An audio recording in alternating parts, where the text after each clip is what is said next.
Firstly, after you kill the power, remove the cover from your old fitting.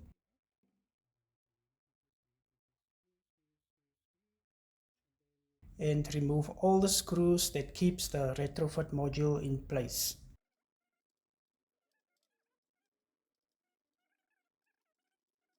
Your new retrofit module will consist of magnets at the back. There's also a little switch where you can pick your color from warm white, cool white, and daylight. Your power cables will be 2 wires. Once you've stuck it down, replace the cover and you're done.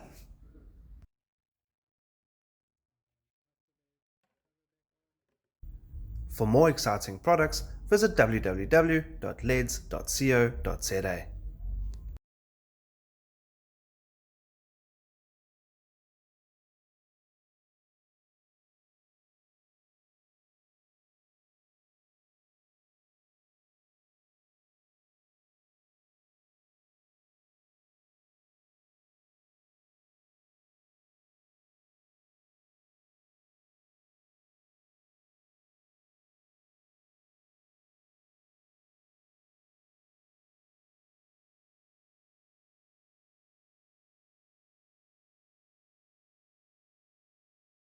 Hi guys, we always get asked how to replace an LED retrofit module on the inside of your old fitting.